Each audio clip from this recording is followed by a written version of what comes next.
welcome to another edition of the Plus One segment with Joey from the Item. What is going on, sir? What's going on? We're running out of weeks here, but thank you for having me.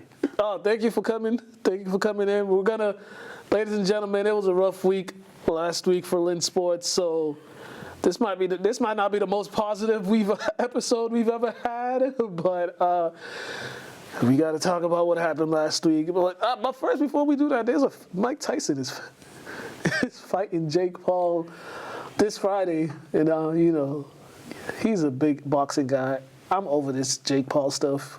I just want him to go away, but I mean, this should be interesting.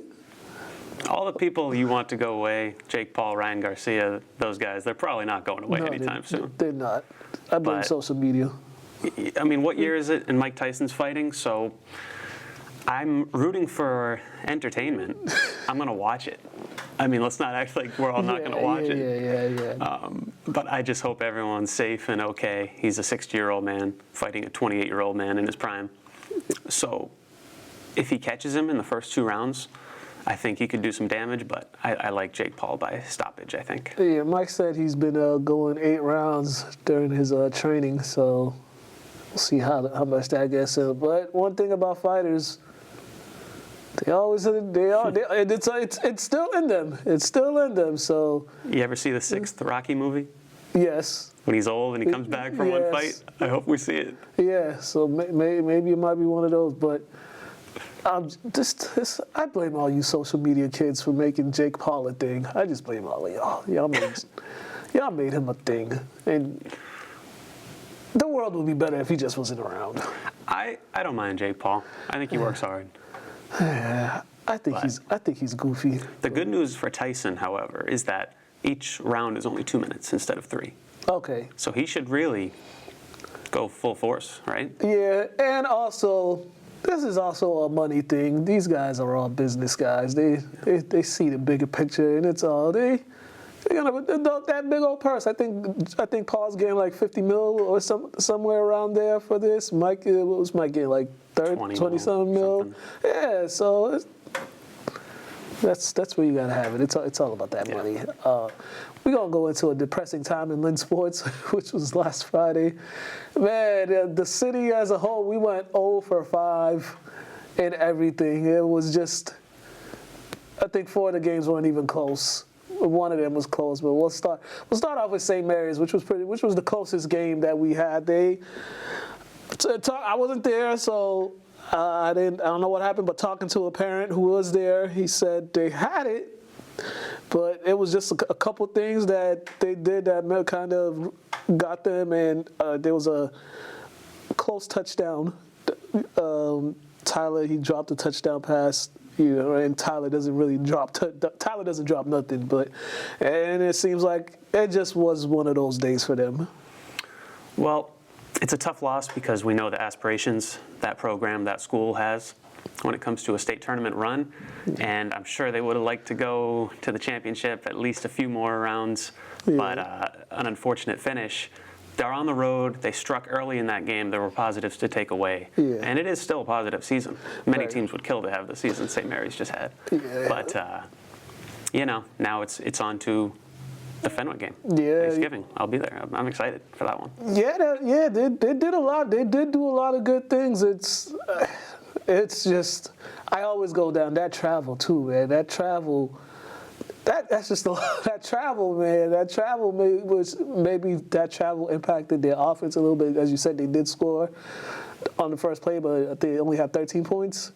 Like 15-13, they only scored 13 points. We know that offense could put up a lot more points than that. So I always blame that travel. But yeah, as you said, they definitely had a good season. A lot of guys did great things. And the good thing for them is a lot of their key playmakers are still really young. I think they're like sophomores and juniors. They'll be back. They'll be losing a couple seniors.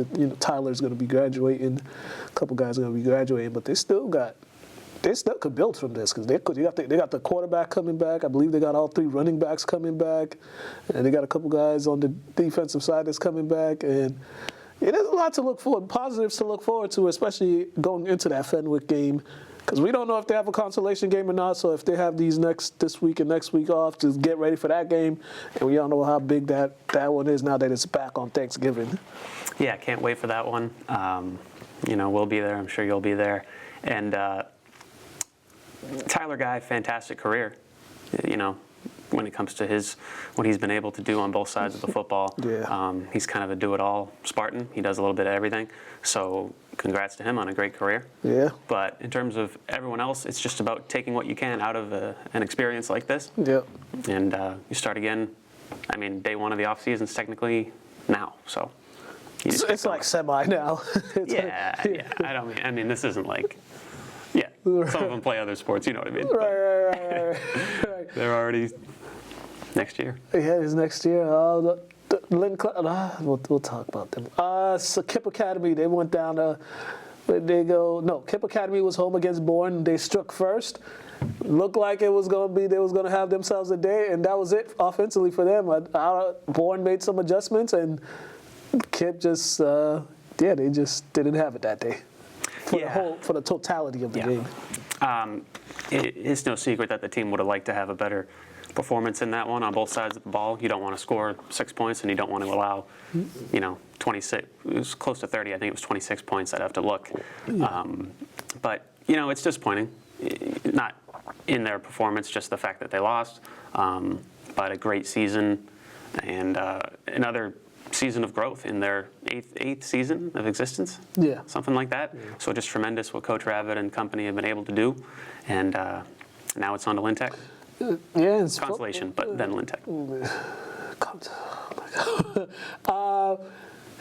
The quarterback. They got a full year of him under center, so he'll learn. They got some underclassmen on the playmaking side, on the skill side, that they'll take some good lessons from this season, because they did have themselves to they put themselves in a position to get a home game, but they could have put themselves in a position to be a higher seed with a couple games. But yeah, as you said, it's a good learning experience for them. Like, Man.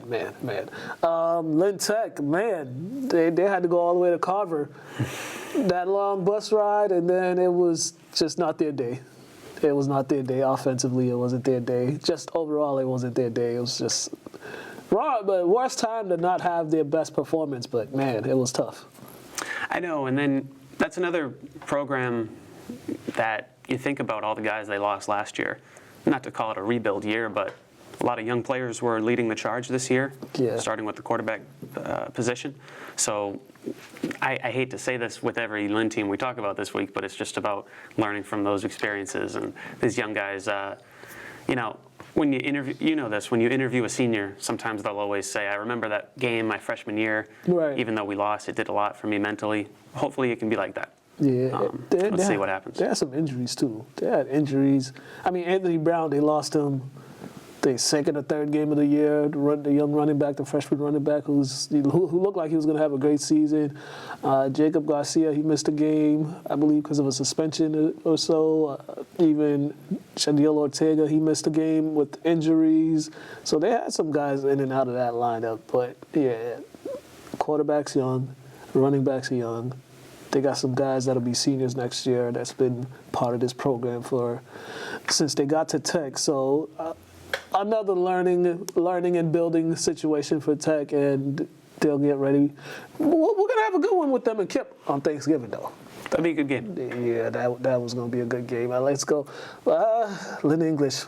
I got my Bulldogs hat on, but man, oh man, it was a 1 seed versus 16 seed, and the scoreboard indicated when you play a 1 seed looks like. That's just what it was. They had some chances after Reading went up and scored. The English, they had some plays that they could have made. There was a pass to a wide open running back, and he catches that. He's going to the end zone because there was no one near him. There was another third down. Opportunity for them to get a first down. Good pass by the quarterback. Receiver just didn't bring it in, and you punt, and then these guys go down, and just like that, you're down 2 scores already. So, and then you stop pressing. But that was one thing I was worried about for them going into this game, because this was all the players' first experience at the playoffs. Yeah, like you said, a 1 seed versus a 16 seed. Sometimes, whether you're a spectator or you're a player or a coach, sometimes you can just see, they're a little bigger, they're a little faster, and a little more experienced. And I think that was just the case. And did you see the fireworks after certain touchdowns? Yeah. That was crazy. Yeah, yeah, I did. So, I think just the environment was tricky. But when you look at the year as a whole, what Coach McDonald and company were able to do, I think you got to congratulate them for that. Yeah. A complete transformation from a year ago, and classical English now. So Yeah, just for them to actually get in the playoffs, it was just good for those seniors to actually play in a playoff game. Granted, they didn't perform how they wanted to, but you want to play in a playoff game, and for those younger guys, you experience the playoff game. You know what it takes to win a playoff game. So they're gonna have a lot of guys coming back from this team next year who now are gonna be the leaders. So it's a build thing. But yeah, man, it was bad. It was bad. I was sitting there like, geez Louise, this is hard to watch. But you look at the progression from summer to right now, and then you start thinking, with these young players and with Coach McDonald, fresh on the job, you just look at what could they be next year. You start getting excited. 2-3 years from now, you never know where they could be. Mm-hmm. I'm sure they'd love to have a couple regular season moments back to maybe get that higher seed, and to know your opponent might be a little bit more manageable in the postseason. Yeah. But you got to respect what the program is able to do. yeah, definitely. And then maybe that'll get more kids that want to come to the school to play. That's one way to get them, show them that we're building something. Yeah. All right, lastly, Lynn Classical, they took on Wakefield in a non-playoff game.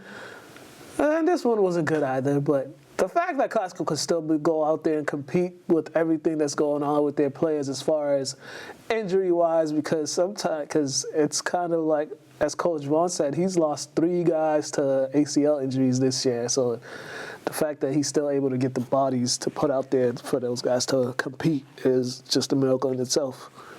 Well, not to jump ahead to Thanksgiving, because I know we're going to have a full preview, I'm sure. We'll talk again. But when you look at that game, anything can happen in a classical English game.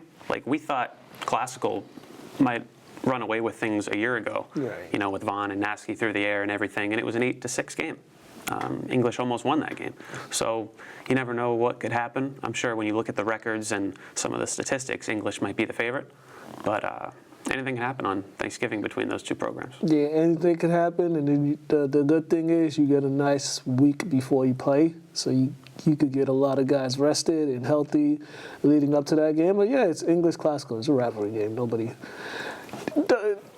Whatever expectations you have, just throw it away, because it's very unpredictable of what's going to happen. But I mean, that's about it. We're about to gear up for basketball season, which is just 15 days away from kicking off with the practices and tryouts and all that good stuff. But yeah, it was a tough week.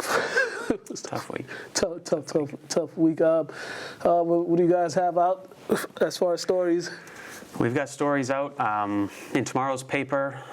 So Thursday's paper, we'll have a story on Saugus High School and their athletes going to college. And then we've got Lynn coverage, of course, state tournament football coverage. And, tremendous year for St. Mary's boys soccer team, by the way. And they bowed out last Saturday. But strong season for them. And predictions, Mark Aboyan has jumped to 3rd place, not in last anymore. He was dead last time. Yeah, he was dead last. So, itemlive.com, and appreciate it. Soccer-wise, did all the schools make it? No, okay. Not every school of Lynn made it. Okay. Classical teams, the girls' team did very well. Yeah. St. Mary's both did, so a lot of positives to take away. Tech boys. Tech boys, yep. Kid boys. English boys too, correct? Yep. Yeah. With Coach Val, yeah. Okay. Hey, I didn't even ask you who you think is going to win, Tyson or Paul. Oh, I mean, I'm going for Tyson. Okay. From my statements about Jake Paul. Okay. I'm just going with Tyson. Yeah, that's all the time we got, ladies and gentlemen. We are out of here. Have a good one, ladies and gentlemen.